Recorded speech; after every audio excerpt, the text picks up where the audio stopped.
in the next 30 minutes. Israel marks October 7th attack anniversary with intensified strikes on Gaza and Lebanon. Hezbollah's rockets hit the Israeli port city of Haifa.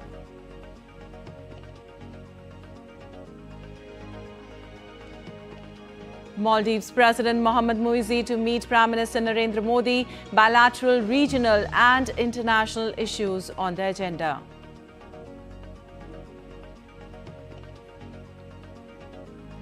Authorities urge evacuation as the Florida braces for Hurricane Milton. Higher storm surge, destruction feared ahead of Wednesday's landfall.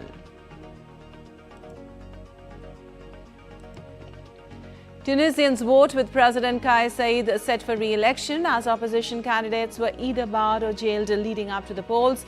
Preliminary results expected by Wednesday. India's Defence Minister Rajnath Singh will inaugurate DefConnect 4.0 in New Delhi, focus on advancing indigenous defence innovations for self-reliance.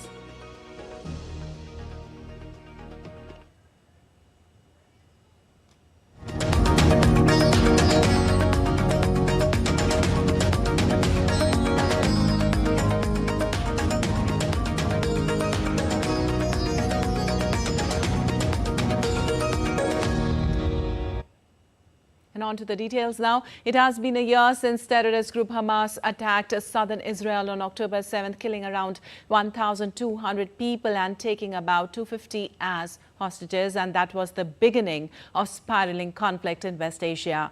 The Israeli army released unseen footage of the 2023 October 7th attacks, showing Israeli soldiers and border police forces operating in a kibbutz Re'em near which 364 people were killed at a music festival. Israel says it has killed more than 17,000 combatants in battle as of August and another 1,000 terrorists inside Israel. After intensive negotiations mediated by Qatar and Egypt, 105 hostages were released as part of a hostage deal last November in exchange for a pause in fighting. 8 hostages have been rescued by troops alive and the bodies of 37 hostages have also been recovered. It is believed that 97 hostages remain in Gaza, including the bodies of at least 33 confirmed dead by the Israeli Defense Forces. Well, Israel is still experiencing attacks as in missiles from Iran and Hezbollah, explosive drones from Yemen, fatal shootings and stabbings. In late September, Israel shifted some of its focus to Hezbollah, which holds much of the power in parts of southern Lebanon and some other areas of the country, attacking the terrorists with airstrikes and eventually a limited ground operation in Lebanon. Israel has eliminated the vast majority of Hezbollah's top leadership in the last few weeks as it seeks to push the group away from the border and allow tens of thousands of evacuated residents to return to their homes. More Israeli troops are deployed near Gaza ahead of October 7th anniversary. And Israeli Prime Minister Benjamin Netanyahu vowed victory against Hezbollah on Sunday during a visit to soldiers on the Lebanon border, recalling October 7th massacre anniversary. A year ago, we suffered a terrible blow. For the past 12 months, we have been changing reality from end to end. The whole world is astounded at the blows you inflict on our enemies. And I salute you and tell you, you are the generation of victory. Together we will fight and together we will win with God's help. And a day after their spat, Israeli Prime Minister Benjamin Netanyahu spoke with French President Emmanuel Macron on Sunday. Netanyahu reiterated Israel's position that given Iran's support for all parts of its axis of terrorism, Israel expects its friends to stand behind it and not impose restrictions that will only strengthen the Iranian axis of evil. He also emphasized that Israel's action against Hezbollah are creating an opportunity to change the reality in Lebanon in favor of stability, security and peace in the entire region. The two leaders agreed to advance dialogue on the issue during the visit of the French foreign minister, who is scheduled to come to Israel. Earlier, French President Macron had called for ceasefire and halt to arms supply to Israel, which led to the brief spar between the two leaders. Meanwhile, at least 10 people were injured in Haifa on Sunday following a Hezbollah rocket attack that appeared to mark the first time the Iran-backed militant group has struck the northern Israeli city in its ongoing conflict with Israel. A residential building and road junction were damaged in Haifa on Monday after several rockets crossed the border from Lebanon in the attack on Israel's third largest city. Hezbollah said it targeted a military base south of Haifa with a salvo of Fadi-1 missiles. And the Israel Defense Forces struck multiple Hezbollah targets in Beirut on Sunday. The Israeli Air Force said it conducted strikes on Hezbollah's intelligence headquarters, a weapons storage facility and other sites in Beirut. It also hit Hezbollah targets in the Bekaa area of southern Lebanon, including storage facilities, a command center and a launcher. The IDF said Hezbollah had deliberately embedded its command centers and weapons storage facilities under residential buildings in Beirut, endangering civilians.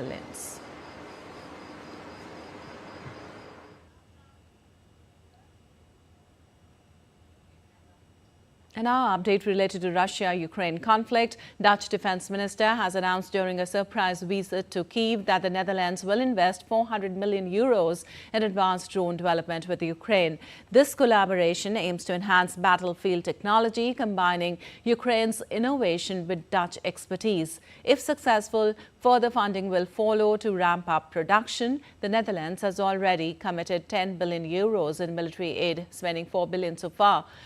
Breckelmans also pledged additional F-16s in the coming months. After visiting the heavily bombed city of Kharkiv, he stated that striking military targets inside Russia is crucial to defending the city from ongoing attacks.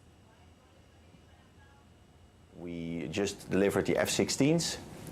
Today I can officially announce that the F-16s, the Dutch F-16s, are in Ukrainian airspace. And today I also announced that we have an action plan on drones. So we will invest 400 million in the most advanced drones because we see that they are making a big difference on the battlefield. We have been in Kharkiv. The only way to defend Kharkiv is to attack military targets in Russia. Well, a massive explosion outside Karachi airport in Pakistan killed 2 people and injured several, including a Chinese national.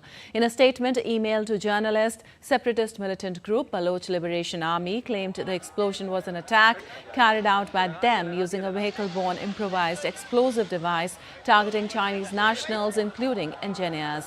The blast, suspected to have targeted foreigners, raises concerns about the safety of Chinese workers involved in China's Belt and Road Initiative. The BLA seeks independence for the province of Balochistan, located in Pakistan's southwest and bordering on Afghanistan and Iran. In August, it launched coordinated attacks in the province in which more than 70 people were killed. And Tunisia's presidential election saw a low turnout, with President Kais Saied expected to win easily as opposition parties largely boycotted the vote. Official results are not expected until Monday evening, but an exit poll showed Saied in the lead with 89.2% of votes. If the results are confirmed, there will be no runoff vote. Supporters of Tunisian President Kais Saied gathered in Tunis to celebrate after exit polls indicated his victory in the presidential election. Well, Sunday's election pits Saied against 2 rivals, his former ally, Cha party leader Zohair Moghzaoui and Ayashi Zamel, in a businessman who was seen as posing big threat to Said's re-election until he was jailed last month. Tunisians voted on Sunday in an election in which President Kais Saied is seeking a second term, with his main rival Ayashi Zamel and most opponents imprisoned or barred from running. And Brazilians voted on Sunday for mayors and city councillors in more than 5,500 municipal elections, setting the country's political landscape ahead of a 2026 presidential race. President Luiz Inácio Lula da Silva casted his vote in São Paulo, where he told journalists that there had been a surge in candidates who were focused in provoking others and spreading fake news. All eyes are on the mayoral vote in São Paulo, where 3 candidates are running neck and neck after an aggressive campaign, setting the stage for a second-round runoff on October 27th. Centre-right incumbent Mayor Ricardo Nunes, who led the race until last week, is tied for second place at 26% of the votes with far-right digital influencer Pablo Markel. To win outright in the first round, candidates need to gain more than 50% of valid votes.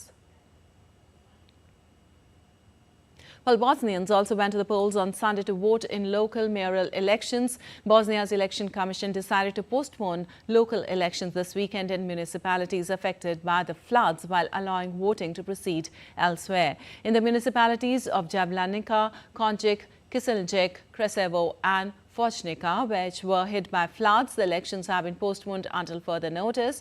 Bakir Izetbegovic, the leader of the Party of Democratic Action, one of the main Bosniak parties, offered condolences of the areas impacted by deadly floods after casting his vote in Sarajevo. Serb separatist leader Milorad Dodik said that people would base their decisions on criteria such as loyalty and patriotism.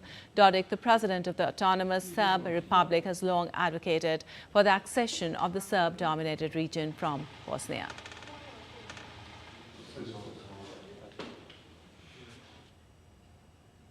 And the leader of Mozambique's main opposition party, Osofo Mohamed, held a final rally on Sunday in Matola ahead of the presidential and legislative elections on October 9th. Mohamed was warmly greeted by supporters upon his arrival at the rally. He addressed the crowd in Portuguese and pledged to prioritize safety, social justice and a bid to end the ruling Frelimo party's half-a-century rule. Opposition party Renamo supporters voiced their frustration with the current ruling party and their desire for change, highlighting issues such as the need for improved youth employment, housing, hospital services, education resources and utility services.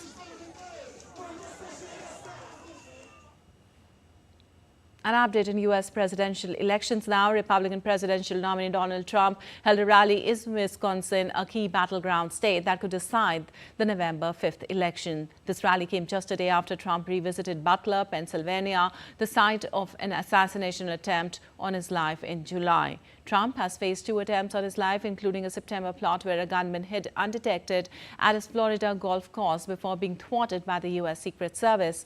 Urging voters to turn out, Trump emphasized the importance of Wisconsin, one of the 7 critical states that could determine the election's outcome.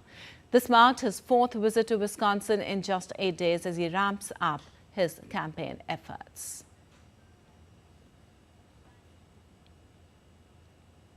And Milton, strengthened from a tropical storm to hurricane on Sunday, is projected to make landfall on Wednesday morning. Florida governor has warned of a potentially high storm surge and power outages. Florida's Emergency Management Division has urged people to prepare for the largest evacuation likely since 2017. The new hurricane has the potential to affect areas already reeling with the aftermath of Hurricane Helene. President Biden has urged all residents in Florida to listen to local officials and make preparations as needed. Meanwhile, U.S. President Joe Biden has approved a mobilization of another 500 active duty troops to North Carolina to assist in the recovery efforts after the deadly and devastating Hurricane Helene. With a total of 1,500 troops now supplementing a robust on-the-ground effort, including more than 6,100 National Guardsmen and more than 7,000 federal personnel, the Biden-Harris administration is mobilizing all relevant resources to support families as they begin their road to rebuilding. Helene has killed more than 200 people across 6 states so far. And still to come in this edition of DD India Live. Indian city of Ayodhya being developed as first solar energy model city to utilize renewable energy potential.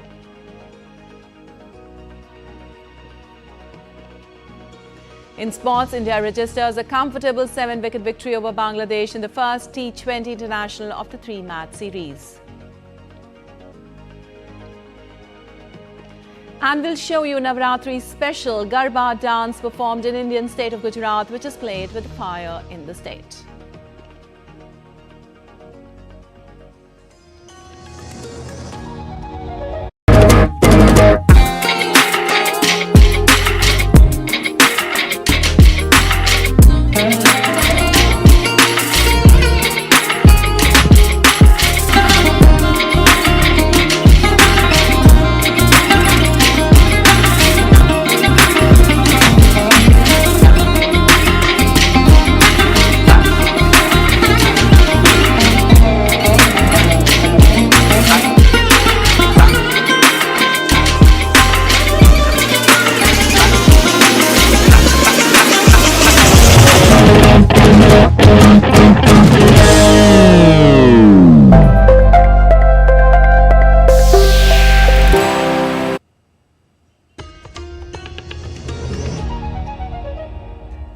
Welcome back. You're watching DD India Live. I'm Lipakshi Khurana, and moving on in a move to further Indo-Maldivian ties, Maldivian President Mohamed Muizzi is visiting India on his first bilateral visit to the country. It's a packed day today for him, which includes meeting top leadership and signing of agreements. Details in our next report. Situated in the heart of the Indian Ocean, India and the Maldives share more than just geographical proximity. These two democracies also share the same vision for prosperity in the region.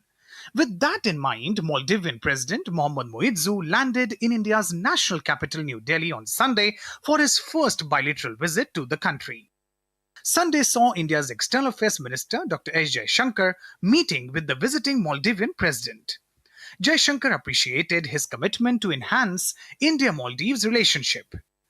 President Muizzi's India visit will also feature meeting with India's President Murmu and discussions with Prime Minister Modi on bilateral, regional and international issues of mutual interest. President Muizzi will also visit Mumbai and Bengaluru, where he would be attending business events. India has been a trusted development partner for Maldives for decades. Some of the landmark projects started in the past include Indira Gandhi Memorial Hospital, built with Indian grant assistance in 1995. Maldives Institute of Technology, built at a cost of 12 crore rupees, was handed over to Maldives in 1996. India-Maldives Friendship Faculty of Hospitality and Tourism Studies was built with Indian grant assistance and was handed over to Maldives in the year 2014. India is supporting restoration of Hukuru Miski or the Friday Mosque in Malé. Greater Malé Connectivity Project aims to connect Malé to Willingili, Gulifalu and Thilafushi Islands via a series of bridges, causeways and roads. Greater Malé Connectivity Project is funded through separate $400 million line of credit and $100 million grant from India. Greater Malé Connectivity Project is progressing well and is monitored regularly by a joint project monitoring committee. This development cooperation comes as the Maldives holds a special place in PM Modi's vision of Sagar, or security and growth for all in the region, and India's neighborhood first policy. Mihir Makhuri reporting for DD India. And India's Defence Minister Rajnath Singh will inaugurate DefConnect 4.0 in Delhi, marking a significant step towards advancing indigenous innovation and celebrating the growing defence ecosystem of the country. DefConnect 4.0 marks a milestone in India's defence innovation journey, which will feature an exciting technology showcase presenting IDEX innovators with a unique opportunity to exhibit their cutting-edge technologies, advanced capabilities and groundbreaking products. DefConnect 4.0 will feature launches and announcements by the minister alongside interactive and engaging sessions featuring industry leaders and defence stalwarts. The event will also include a themed session focused on recent budget announcements, key takeaways for the defence innovation ecosystem and the latest initiatives in the semiconductor domain.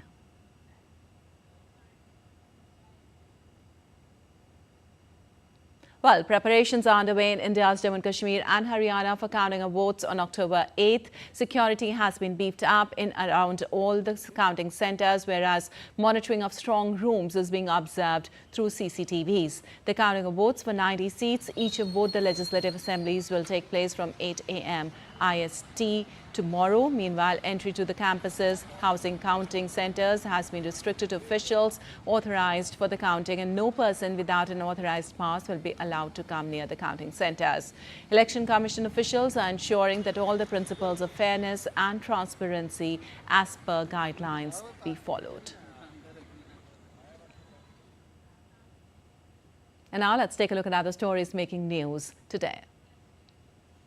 In Chhattisgarh, 31 Naxalites were killed in an encounter with police in the Mad area on the Narayanpur-Dantewada border on October 4th. A total of 31 bodies of Naxalites were recovered. 22 of them have been identified so far. LMG rifle, AK-47 rifle, SLR rifle, INSAS rifle, caliber .303 rifle and other weapons were recovered. Heavy rainfall is expected today all northeastern states and some parts of southern India. Met Department has predicted that heavy rainfall may occur over Assam and Meghalaya, Arunachal Pradesh, Nagaland, Manipur, Mizoram and Tripura. Besides Kerala, Tamil Nadu and South Interior Karnataka is also expected to witness rainfall.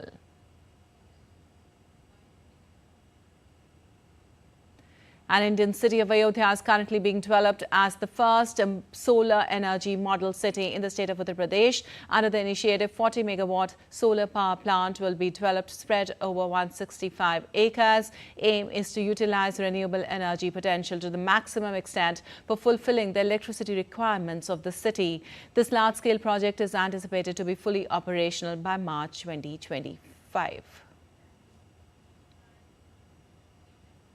And India registered a comfortable 7-wicket win over Bangladesh to take 1-0 lead in the first T20 international of the 3-match series in Gwalior on Sunday. India first bowled out Bangladesh for 127 and then chased down the target of 128 with 49 balls to spare. Asked to bat first, Bangladesh were in early trouble at 14 for 2 with left-arm seamer Arshdeep Singh removing both openers Liton Das and Parvez Hussain Eman. It was also a memorable night for Varun Chakravarti, who made his comeback to the national side after 3 years, taking 3 wickets in the match. India were in total control of the game with Mayank Yadav and Washington Sundar picking up wickets in the middle overs. With the bat, Hardik Pandya blazed away to an unbeaten 16-ball 39, while Sanju Samson and skipper Suryakumar Yadav got out after scoring 29.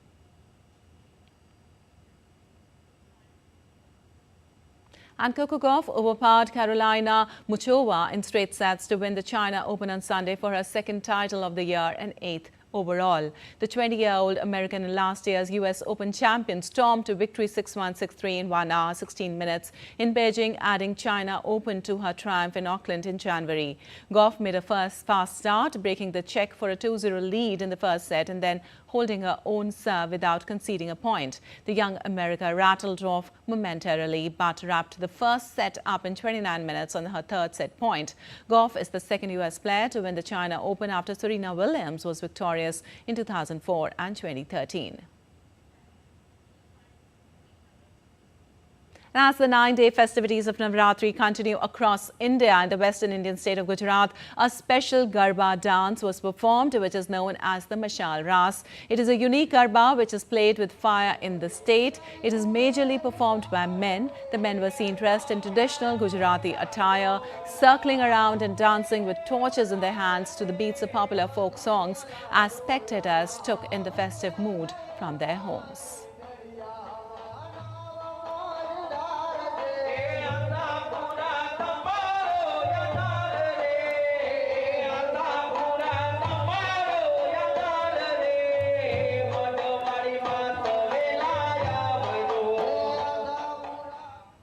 All right, that's all for this edition of DD India Live. But let us know your thoughts on the news of the day. For those on the go, you can get all the latest news and updates from India and across the world on the DD India mobile app. The app is available on both Android and iOS platforms. Scan the QR code on the screen to download now. We'll be back with more news as it breaks here on DD India. I'm Lipakshi Khurana from all of us here in Delhi. Thanks for watching DD India Live.